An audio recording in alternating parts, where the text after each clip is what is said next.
Ed ora il dottor Madeschi nella rubrica 3 minuti per la tua salute per la terza puntata con il dottor Francescon.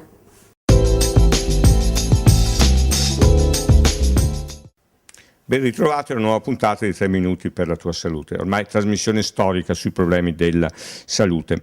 Voi sapete che in passato abbiamo avuto ospite il dottor Francescon per l'osteoporosi, oggi ci parlerà del progetto che lui ha avviato e come fa e intende fare la prevenzione nello studio nella casa di Currizzolo dove tu lavori.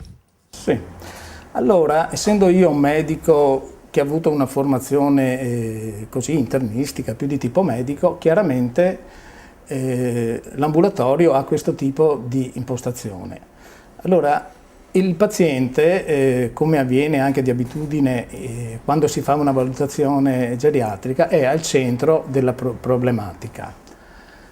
Allora il paziente viene indagato sotto tutti gli aspetti, per quanto riguarda le malattie pregresse, se è una donna per l'età della menopausa, le modalità della menopausa, anche le solite notizie riguardo ai parti, o se ha avuto più o meno dei periodi delle alterazioni delle mestruazioni.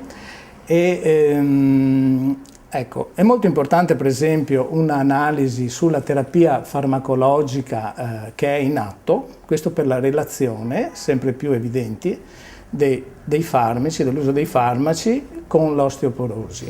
Ecco, però le persone, domanda così pratica, di com'è che la gente viene mandata dal medico, si presenta lei?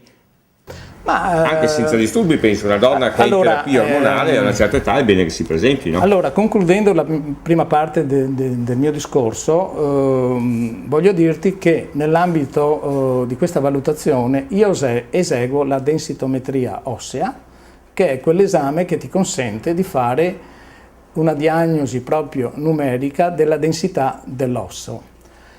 Nel mio ambulatorio mi avvalgo di un densitometro ad ultrasuoni, che è un apparecchio molto pratico, maneggevole, di ultima generazione e che è già nella pratica clinica da più di 20 anni e che molto bene si presta allo studio di questo tipo di patologia. Quindi la valutazione generale viene completata da questo esame, che è comunque fondamentale, perché la stessa riduzione della massa ossea è considerato uno dei più importanti fattori di rischio. Ecco, ma la persona viene mandata dal medico o può benissimo venire anche da sola?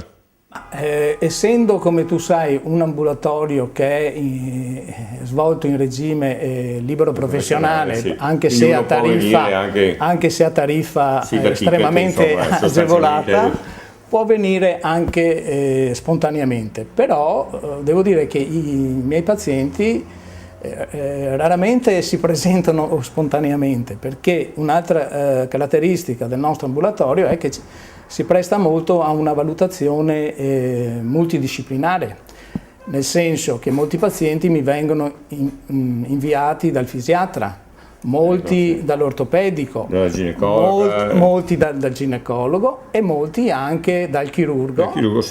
Dal chirurgo senologo, per la relazione che ci sono le terapie, come tu ben sai, usate ormonali per il tumore della mammella. Per il tumore della mammella, esatto. Bene, ringraziando il dottor Francescon, e noi ci vedremo la settimana prossima con un altro argomento.